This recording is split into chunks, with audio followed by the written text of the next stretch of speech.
Subscribe ya, supaya Kang Cepot muncul lagi di channel YouTube Iro Iro Studio.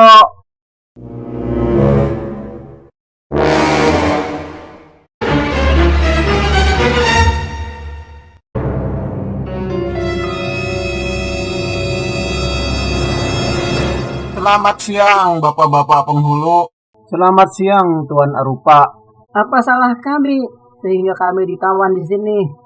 Kalian sama sekali tidak melakukan kesalahan. Ini masalah politik. Tenang saja, kalian tidak akan disakiti kok. Masalah politik? Apa hubungannya denganku yang hanya seorang penghulu? Aku tidak pernah ikut-ikutan politik dari sejak Raja Arumba masih hidup. Kalaupun kujelaskan, kalian tidak akan pernah mengerti. Sebaiknya kalian duduk manis saja di sini sampai gejolak politik Pringgandani selesai. Oke? Arupa, kau ini pendatang di kerajaan kami. Kau hanya pengusaha dari bangsa manusia di kerajaan Denawa. Kenapa kau lancang ikut campur politik di sini? Kau bermimpi. Ratu Arimbi didukung seluruh rakyat Pringgandani. Kau ini siapa? Kau bukan siapa-siapa. Kau orang asing di negeri ini. Bukan aku yang mau merebut kekuasaan, tetapi saudara kandung Arimbi sendiri. Aku hanya penyandang dana. Lagi pula, Arimbi belum tentu menjadi ratu sebelum punya suami. Dan tidak akan pernah menjadi ratu Pringgandani. Mengerti? Kalian tidak akan bisa menghalangi pernikahan Ratu Arimbi. Kalian hanya akan menunda pernikahan agung ini. Setelah itu, tetap saja Ratu Arimbi akan berkuasa. Memang benar, pernikahan Dewi Arimbi tidak dapat dicegah. Kami hanya menundanya selama beberapa hari agar Raden Pitanda bisa mengkonsolidasikan pasukan kerajaan untuk memihaknya dan kemudian menguasai Pringgandani. Begitu. Jadi, dalam semua ini adalah Raden Pitanda, sepupu Dewi Arimbi.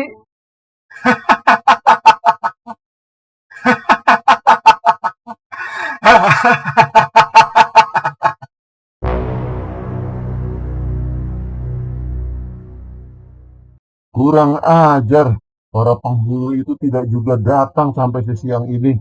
Benar-benar bikin malu keluarga kerajaan.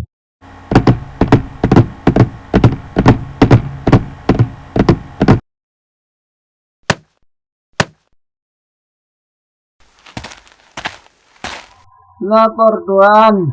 Apa yang terjadi dengan para penghulu? Kenapa mereka belum juga datang ke sini? Hamba sudah cek ke kedua rumah penghulu. Menurut istri mereka, tiba-tiba saja para penghulu menghilang di pagi hari. Aneh sekali.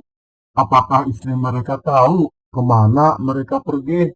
Istri mereka sama sekali tidak tahu, Tuan. Pada malam hari mereka tertidur pulas. Tahu-tahu saat pagi hari suami mereka sudah menghilang. Kalian cari sampai ketemu para penghulu ini. Paling tidak sore ini sudah ada di istana. Mengerti? Baik, Tuan. Kami akan cari ke seluruh pelosok negeri sampai para penghulu itu kami temukan. Apa yang terjadi, Paman? Mengapa belum juga ada penghulu yang datang? Secara misterius, mereka menghilang dari pagi. Sekarang sedang dicari oleh pasukan kerajaan. Tidak usah risau, Paman.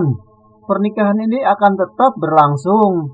Hanya saja mungkin akan tertunda. Tidak masalah, kan? Ditanda, pernikahan ini sebenarnya tidak boleh tertunda. Agar tidak terjadi kekosongan kekuasaan terlalu lama. Tertunda seminggu tidak masalah, bukan? Lagi pula tidak akan terjadi apapun, kan? Kau tidak akan tahu, Paman. Selama seminggu sudah cukup bagi para komandan pasukan yang berpihak padaku untuk mengkonsolidasikan pasukannya dan kemudian mengambil alih kekuasaan Pringgandani. Aku mendapat kabar dari Paman Baruna kalau penghulu tiba-tiba menghilang tadi pagi, sehingga pernikahan agak tertunda. Aku mencium aroma persekongkolan dalam hilangnya para penghulu kerajaan. Kira-kira apa ya yang mereka rencanakan? Tapi, apa untungnya mereka menculik para penghulu kerajaan? Oh, pernikahan pasti akan terjadi. walaupun mengalami penundaan. Buying time. Aku mengerti. Mereka akan memanfaatkan kekosongan kekuasaan untuk mengkudeta negeri ini. Bukankah Arimbi belum akan menjadi ratu sebelum dia bersuami? Kalau begitu, aku kasih tahu Arimbi saja agar dia bersiap dan mengkonsolidasikan pasukan yang setia guna menghadapi pemberontakan. Sabar dulu Bima, ini kan baru dugaan kita. Kita tunggu beberapa saat lagi sebelum mengambil keputusan.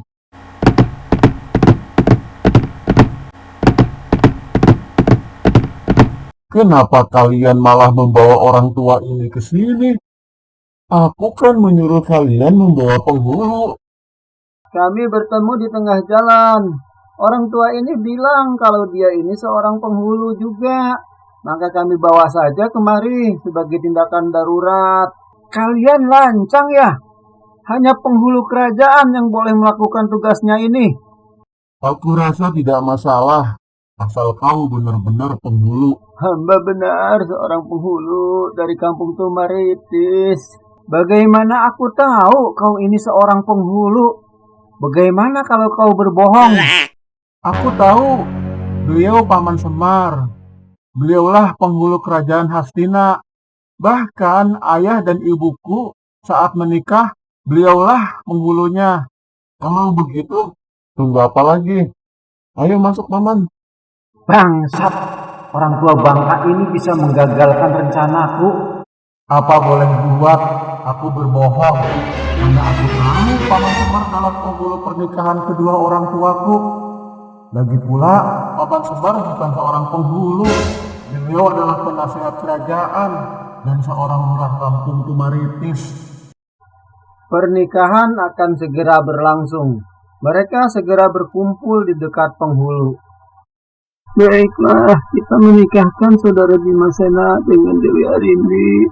Siapa wali dari Dewi Arimbi? Saya walinya Pak Penghulu.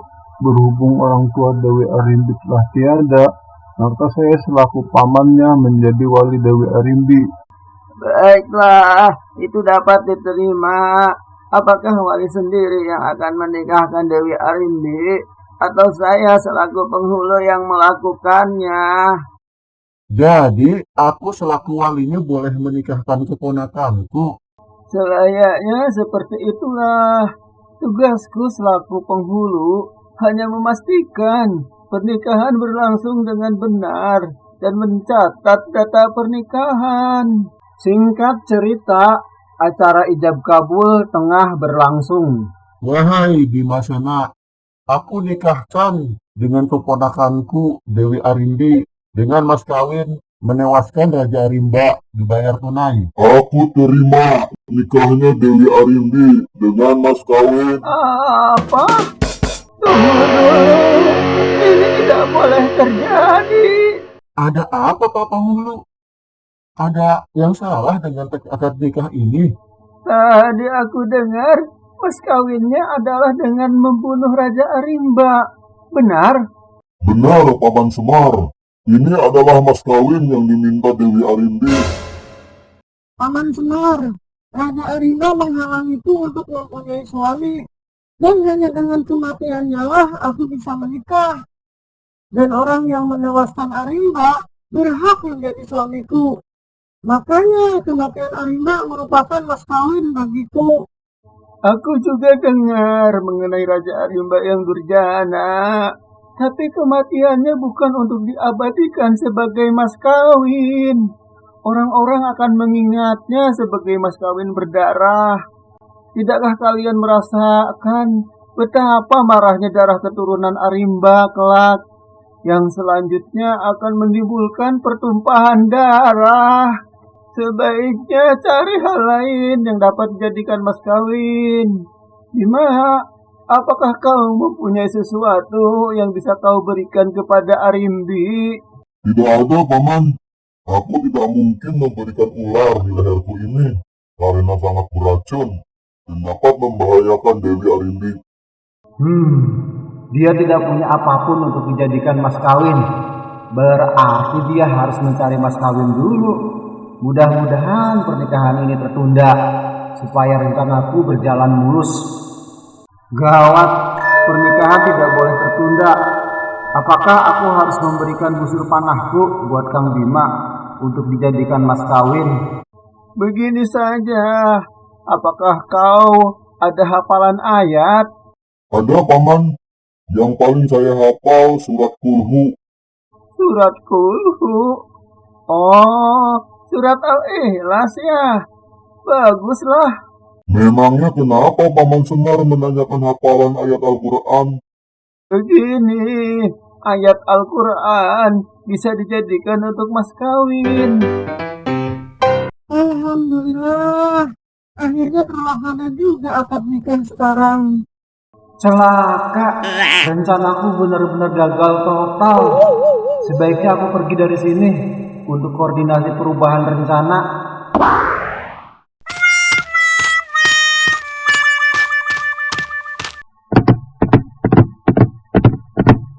Wahai Bima Sena, aku nikahkan dengan keponakanku Dewi Arimbi dengan mas kawin surat Al-Ikhlas dibaca tunai. Aku terima nikahnya Dewi Arimbi dengan mas kawin membaca surat Al-Ikhlas tunai. Bismillahirrahmanirrahim. Qul huwallahu ahad, Allahus samad, lam yalid walam yulad, walam yakul lahu kufuwan ahad. Bagaimana saksi? Sahkah? Sah. Sah, Pak Penghulu. Alhamdulillah. Dengan demikian kalian sah sebagai suami istri. Tidak lama setelah menikah dengan Bima, Dewi Arimbi dinobatkan menjadi Ratu Kerajaan Pringgandani. Ratu Arimbi mengangkat pamannya, Baruna, sebagai Panglima Besar Angkatan Perang. Ratu Arimbi memerintahkan Panglima Baruna untuk meredam bibit perpecahan di pasukan kerajaan, sebab masih ada sebagian komandan pasukan yang masih berpihak kepada mendiang Raja Arumba. Panglima Baruna mengumpulkan komandan pasukan, melakukan konsolidasi agar pasukan kerajaan menjadi solid kembali. Untuk sementara, gejolak dalam kerajaan Pringgandani bisa diatasi. Tetapi sebenarnya bagai api dalam sekam, api gerakan makar kerap terjadi untuk menjatuhkan Ratu Arimbi. Ratu Arimbi sangat kerepotan dengan pemberontakan di sana-sini pada awal pemerintahannya. Perekonomian menjadi mandek, rakyatlah yang menderita. Setahun kemudian, Ratu Arimbi melahirkan seorang putra, Jabang Tetuka. Jabang Tetuka kemudian setelah beranjak besar dinamai Gatot Kaca. Kelak di kemudian hari, Gatot Kacalah yang berhasil memadamkan api pemberontakan di kerajaan Pringgandani, sehingga kerajaan menjadi aman, damai, dan makmur.